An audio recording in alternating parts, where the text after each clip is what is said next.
Lo tadi mepet dari kiri. Hah? Lo tadi mepet dari kiri, gue juga hampir mati. Apaan? Lah, gimana sih lo? Ini bis Cok, malam. moro-moro. Monyet. Gue juga bawa keluarga. Bawa keluarga lo sengaja mau bunuh Enggak, anjing. lo juga mau bunuh gue? Mau bunuh dari mana? Lo dari bahu jalan langsung kanan. Mau jalan, gue pakai sen. Lah, gimana dari bahu jalan langsung kanan? Ngesen apaan tai? Lu belum ngesen anjing. Lu ngesen baru ini nih. Lu ngesen tuh dari awal. Lu goblok, gak ada otaknya, najis. Sorry.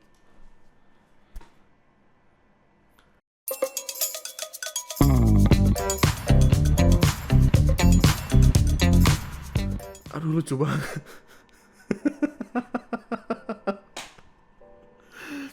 Allahu Akbar, ya Allah. Nah, tapi kalau ini bukan lucu sih. Ini lebih ke brengsek sih. Ini nggak masuk akal, men. Ini nggak ada otaknya, men. Ini Allahu Akbar, astagfirullahalazim. Dan ini kejadian di Kabupaten Bekasi pula. Astaga. Korupsi dana hibah atlet difabel. 7,1 miliar dipakai DP mobil hingga nyalek. DP mobil.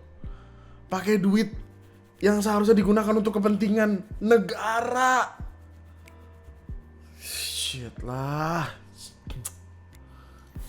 Jadi NPCI Kabupaten Bekasi atau National Paralympic Committee of Indonesia mendapatkan dana hibah untuk pembinaan atlet difabel dengan total 12 miliar.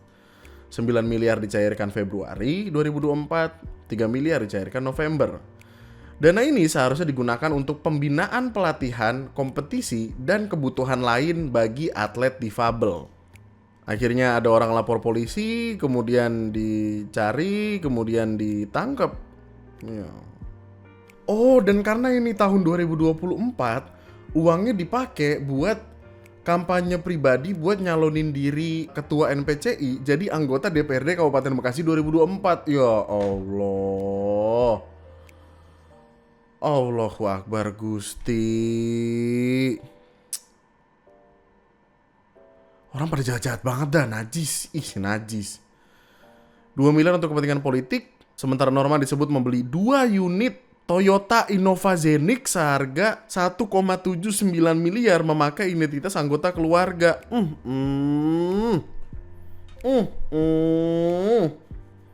Cok, nggak teli cok ngomong iki cok. Jadi cara kerjanya adalah membuat dokumen kegiatan fiktif untuk menutupi aliran dana. Ya Allah. Ada perjalanan dinas fiktif, ada pembelian alat olahraga fiktif, ada kegiatan seleksi atlet yang fiktif. Ya Allah, Kabupaten Bekasi. Astagfirullahalazim. Permanen nih di neraka. Masalahnya gini, 6 bulan lalu sempat ada berita ini. Viral, atlet disabilitas di Bekasi mengaku diusir dari mes karena menagih hak gaji mereka yang belum dibayarkan selama 2 bulan. Para atlet tersebut nampak memboyong kopernya dari mes wilayah Sukatani, Kabupaten Bekasi yang difasilitasi oleh National Paralympic Committee Indonesia.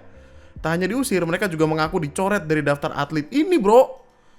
Jadi kita tuh cuman connecting the dot aja. Ini bawa barang mau kemana? Ya terusir kan kali kayaknya kita namanya nggak ada tuh kita di sini.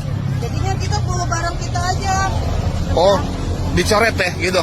Ya nggak ada nama pemanggilan. Terus jadi ke depan gimana? Ya kita menunggu instruksi ini. Gimana bos? Kayak dibanting teh. Kasian, bro. Kasian, mereka atlet loh. Membanggakan nama Bekasi. Ya Allah, Bekasi gua. Ya Allah, sedih banget.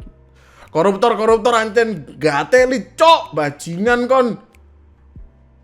Najis. Si najis. Awalnya bercandaan, lama-lama kok gue jadi percaya kalau rakyat Indonesia bisa masuk surga lewat jalur dizolimi pejabat. Bumi gonjang-ganjing pemerintah. Jangan. Ya semoga beneran di penjara ya, semoga di penjara yang lama. Dan kayaknya juga, gue nggak tahu sih penjaranya sama atau enggak, tapi harusnya barengan sama ini gak sih? Bupati Bekasi. Ya Allah. Baru loh. Baru berapa bulan. Oh ini boy. Ini yang dari kemarin pengen diomong itu sebenarnya ini. Karena apa? Karena kesel banget. Iya. Ada saran dari kawan Andri kepada kawan-kawanku yang ingin membeli mobil. Ketika lo ngebeli mobil, hal pertama yang harus lo lakukan adalah beli dashcam. Karena akan selalu ada orang-orang aneh di jalan. Indonesia itu warga negaranya 280-an juta orang. 280 juta. Let's say margin error 5%. Ada margin error 5% yang lu temukan di jalan. 5% dari 280 juta itu banyak. Jadi lu akan banyak menemui orang-orang itu. Nih, lu lihat bro.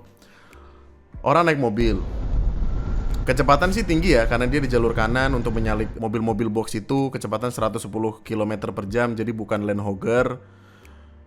Lagi jalan aja, tiba-tiba ada bus masuk dari bahu jalan, selonong boy.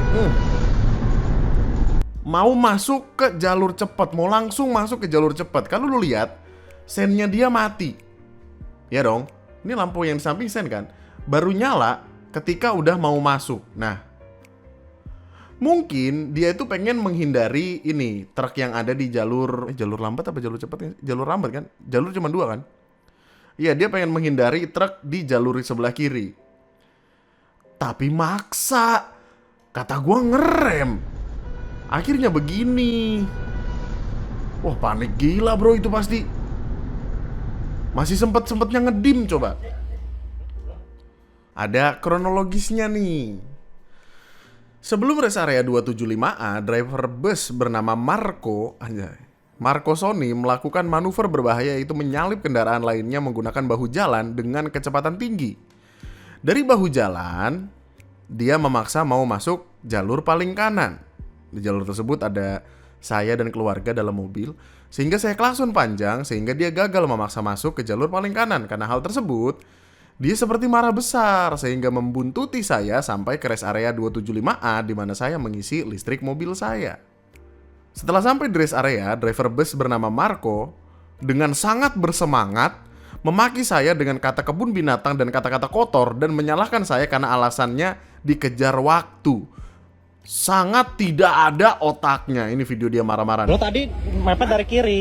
Hah? Lo tadi mepet dari kiri, gue juga hampir mati. Mati apa anjing? Lah, gimana sih lo? Ini bis Cok, malam. ngomong. Gue juga bawa keluarga. Bawa keluarga lo sengaja mau bunuh Enggak, anjing. lo juga mau bunuh gue? Mau bunuh dari mana? Lo dari bahu jalan langsung kanan. Bahu jalan, gue pakai sen. Lah, gimana dari bahu jalan langsung kanan? Ngesen apaan tai? Lu belum ngesen anjing. Lu ngesen baru ini nih. Lu ngesen tuh dari awal. Lu goblok, gak ada otaknya, najis. Sorry.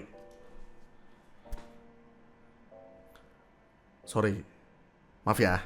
Lanjut. Lo sengaja mau bunuh anjing. Enggak, lo dari bahu jalan langsung kanan. Bahu jalan, gue pakai sen. Lah, gimana dari bahu jalan langsung kanan motong 3 jalur? Ada pak. Gua ada CCTV, gua ada CCTV. CCTV monyet lo. Ayo lo, gua ada CCTV mau apa? Mobil. Nah, Gua laporin lo ya. ini yang diperbincangkan orang-orang. Dia ketika ngedenger kata gua ada CCTV, jiper langsung. Balik badan dia diem. Itulah bro. Itu dia. Gua laporin lo ya. Apa? Dari bahu jalan langsung masuk jalur 3. Cewek kayak gini. Lah, Dashcam, kamera main. Gimana? Ada dashcam. Cari masalah lu. Lo dari bahu Lu yang jalan? cari masalah. Enggak. Lu yang cari masalah. Gojo Satoru. Bacot. Langsung mepet 3. Ini ngejar apa? Ngejar waktu. Lah, gua juga Gue ngejar gak waktu. nyakain lu. Lah, Ada yang mepet lu. lah dari sebelumnya juga udah mepet gua, motong Dari gue. mana? Dari truk tadi. Jadi gue pakai sen nggak? Enggak. Jual gua. Enggak. Gua ada dashcam. Sinin. Ngapain? Apa? Gua ada dashcam. Sinin.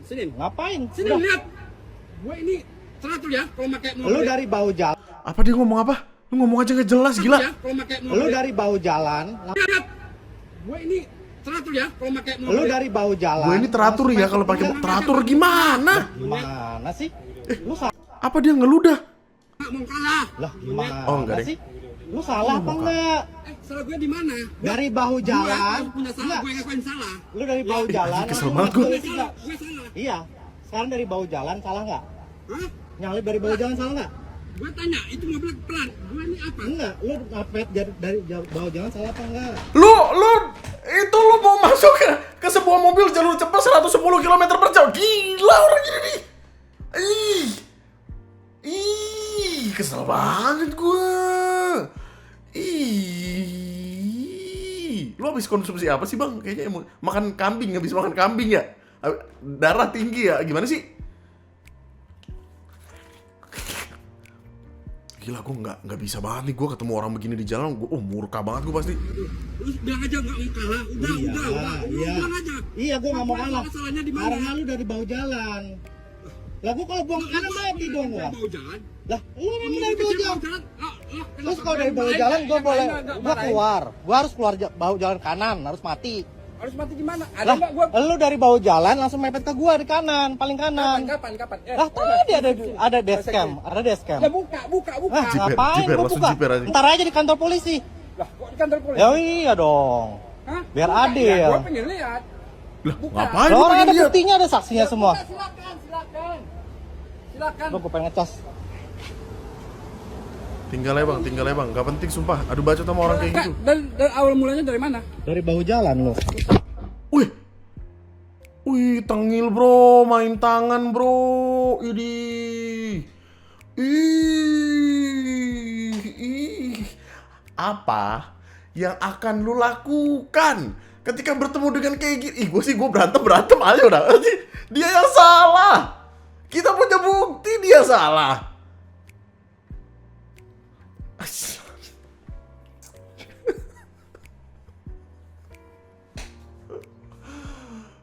Men, untuk menyadarkan lu, men.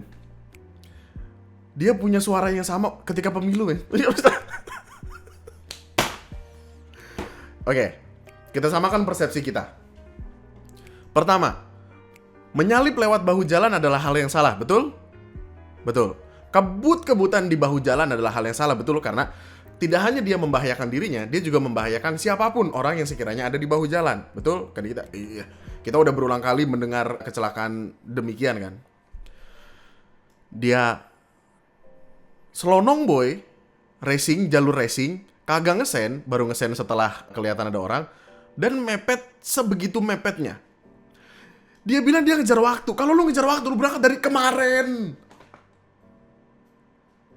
Gua nggak tahu bagaimana flow kerja gua nggak peduli bagaimana dengan apakah lu harus mengantarkan orang-orang ini secepat mungkin atau gimana, tapi kan itu urusan lu dengan penumpang, dengan PO bus dan lain sebagainya.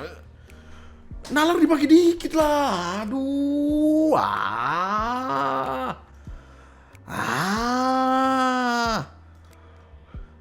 Orang marah semua di internet.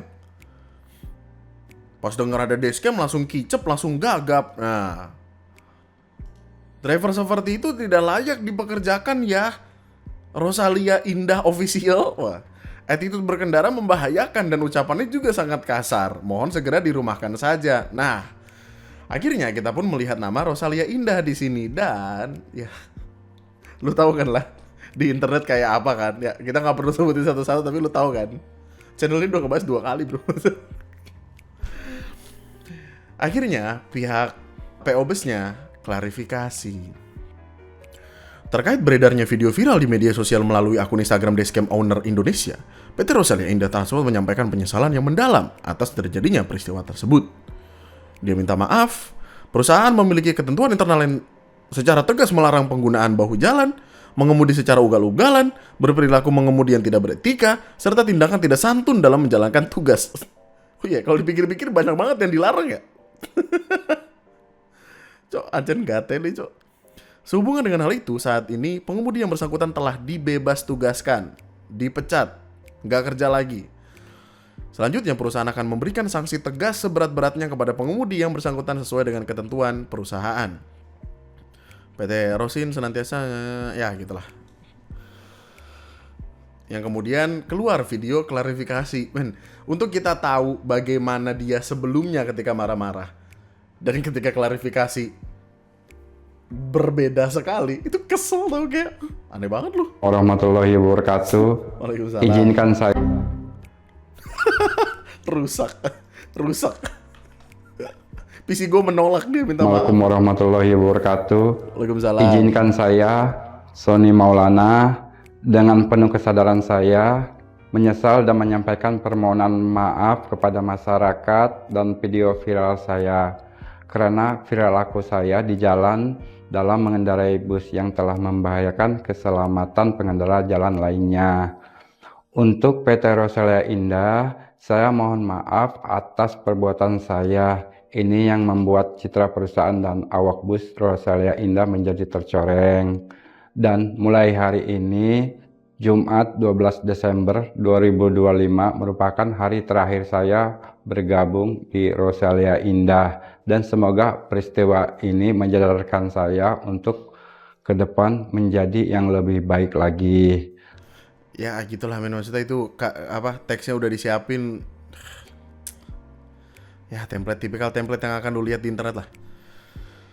Intinya udah dipecat katanya. Harusnya demikian. Tapi kemudian kan orang ngeliatin IG-nya ya. Gue sih enggak.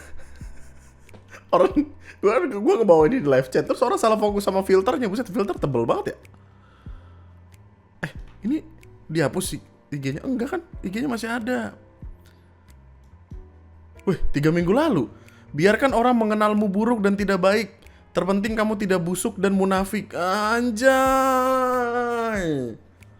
Ini 3 minggu lalu ya. Sepertinya dia tahu akan terjadi hal seperti ini. Aneh banget.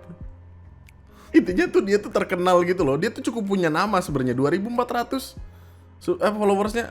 Ya, bukan karena baru-baru ini ya, tapi dia emang sebelumnya tuh udah cukup punya nama gitu. Maksudnya di antara kalangan busmania tuh kayaknya dia cukup terkenal gitu. Dan di Twitter pun tiba-tiba ada yang hadir dengan gini ya. Driver yang sama nih sambil ngejudol. Anjay, judol.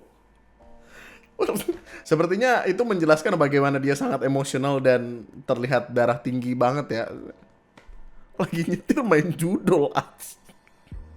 Gue takutnya ketika kondisi dia dari bahu jalan langsung nyalip ke kanan itu ya karena dia kesel nggak JP apa gimana, nggak paham gue. Real orang itu kak, real kak, sama banget pakai ikat kepala dan ugal-ugalan. Emang Gojo Satoru ini. Aish. Ya begitulah ya. Hati-hati dengan berkendara. Kalau lu punya mobil, pastikan dashcam ada. Itu penting sekali untuk banyak hal. Kalau lu nggak salah nggak usah takut men. Kalau lo nggak salah nggak usah takut, geber aja. 2025 ini teknologi di mana-mana. Ya, lu datang ke internet, orang ngebantu dah kalau lu bener. Nggak ada yang suka sama arogansi, gila kali. Urusan nyawa, perkara ngebawa-bawa ngejar waktu si berak.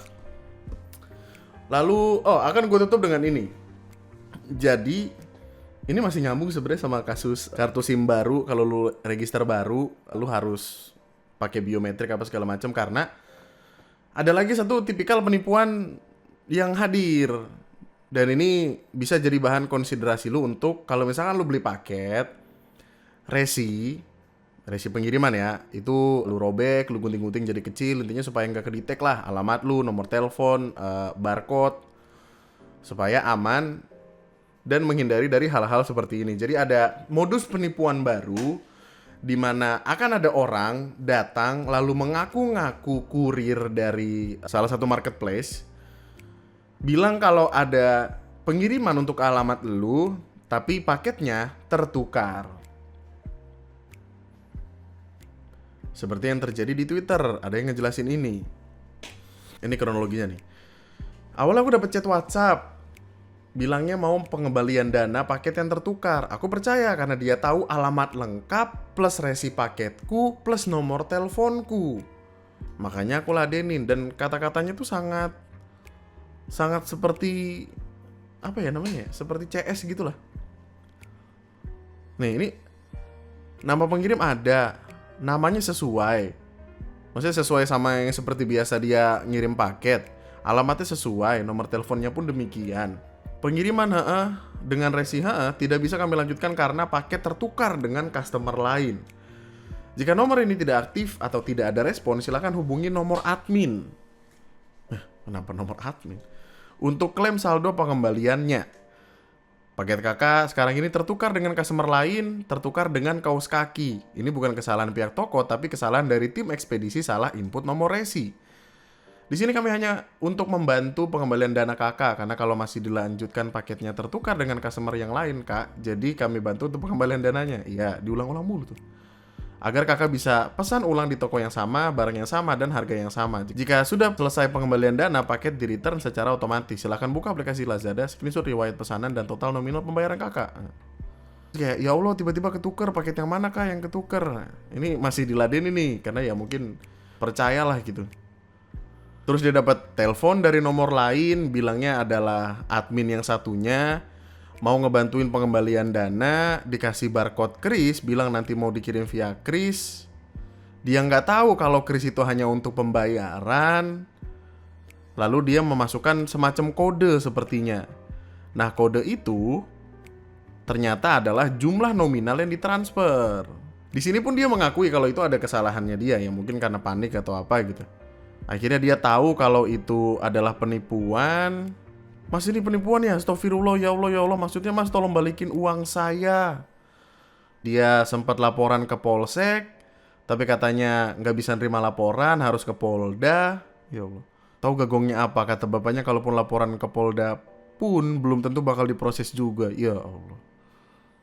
Dia lapor ke OJK, tapi kemudian ditolak. Disuruh lapornya ke Bank Mandiri. Untuk nomor tujuan bukan nomor rekening, melainkan pembayaran QR. Agar dapat ditindaklanjuti, mohon mengirim email ke mandiricare@bankmandiri.co.id atau Mandiri Call.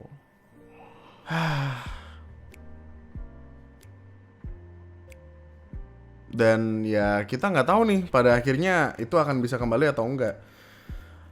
Modus-modus kayak gini takutnya itu ngarah ke orang-orang yang belum mengerti teknologi banget. Ya seperti halnya penipuan lainnya lah yang basisnya di WhatsApp dan media-media yang biasa digunakan oleh orang-orang tua.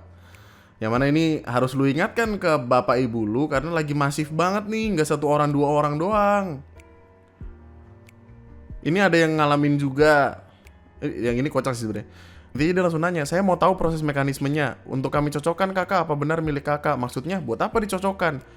Kan ini sampean sudah chat ke saya. Kakak sudah berapa lama menjadi anjing? Apa maksud lu? Kenapa lu anjing? Apa? Lu kan penipu anjing. Kenapa tiba-tiba marah? Lah, kok gak jelas? Ya anjing. Maksudnya apaan lu tiba-tiba begitu ceritanya?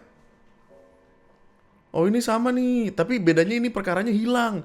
Untuk paket tersebut tidak kami lanjutkan karena paket hilang. Agar dapat kami laporkan ke pihak Shopee dan agar dapat mengajukan pengiriman ulang untuk pengembalian dana, silakan kirimkan profil akun Shopee.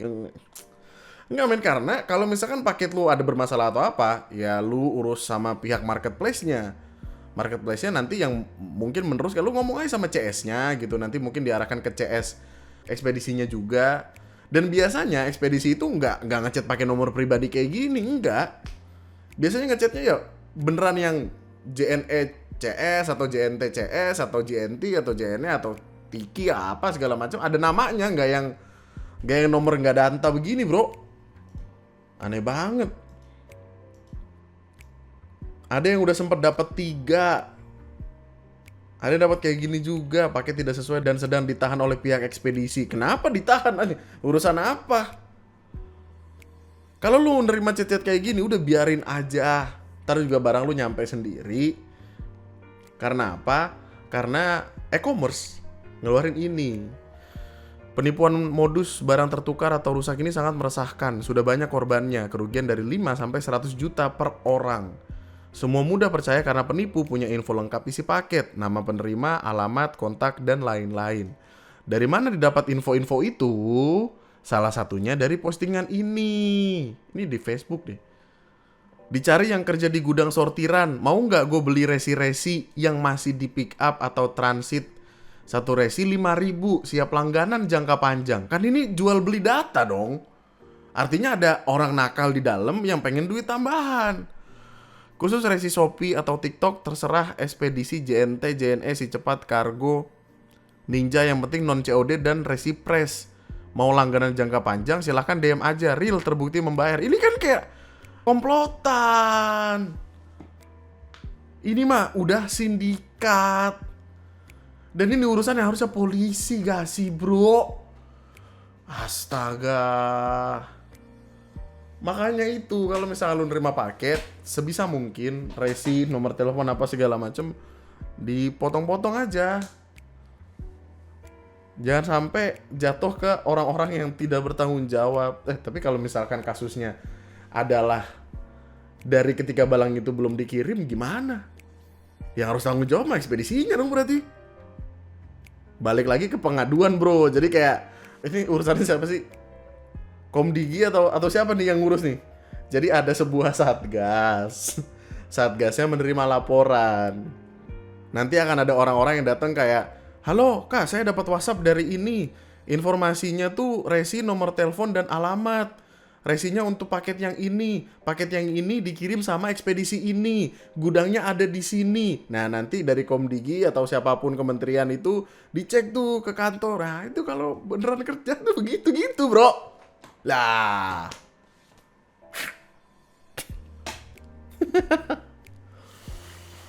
Aduh. Emang pada akhirnya apapun itu semuanya itu melewati pemerintah. Kalau pemerintahnya bener kita nggak begini nggak sih? Iya dong. Dan gua rasa itu aja berarti untuk video kali ini. Kayaknya video ini bakal gue jadiin 2 part, dimana kita akan bertemu lagi di part selanjutnya mungkin. Harusnya akan ada bahasan lain yang bisa kita KDS-BBS-in. Karena ya kita nggak yang spesifik banget, 1 bahasan dan 2 bahasan yang serius gitu. Kita chill-chillan aja bro di sini bro. Semakin di bawah stres, negara ini semakin menyerap energi kita. Jadi kayak lakukan apapun itu untuk lu bersenang-senang. I feel so much. Jangan lupa di like dulu videonya sebelum cabut. Subscribe, nyalakan tombol lonceng notifikasi tersebut, dan membership lah sekarang. Ada banyak sekali hal-hal menarik di membership. Itu aja berarti, nama gue Andri, sekian dan...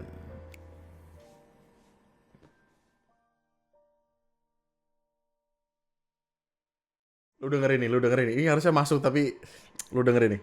Ada pertanyaan. Ini kan ada soal tantangan yang menarik wisatawan. Lebih murah tiket pesawat liburan ke luar negeri daripada ke lokal Indonesia gitu. Ini nih akhirnya lebih banyak orang mau liburan nih keluar aja karena sesama antar kota, kalau tadi Mbak Widi sempat mention mungkin minimnya armada dan segala macam, karena tiket pesawat semuanya itu lebih mahal. Jadi orang lebih prefer liburan ke luar negeri. Well, iya betul, tapi kita masih surplus, Mbak. Jadi lebih banyak wisatawan dari luar negeri datang daripada dibandingkan dengan wisatawan nasional. Nyambung tuh. Pertanyaannya adalah, kok bisa tiket antar kota itu lebih mahal daripada kita ke luar negeri? Pertanyaannya gitu, kok bisa? Dijawab, ya kita masih suruh. Nyambung tuh. Ini menteri, Bu Menteri. Kalau dia harus ngobrol nyambung. Kok bisa?